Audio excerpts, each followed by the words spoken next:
Good morning. I just woke up and I'm getting ready to go to my early morning shoots.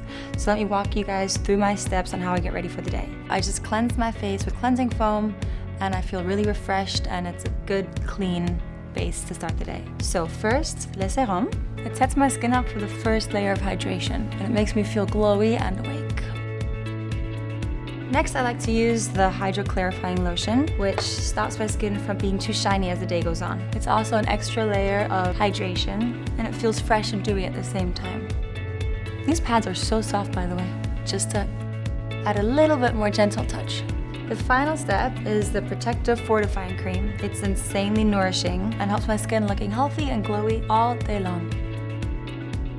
Plus, it's got sunscreen in it and other ingredients that are good to protect my skin.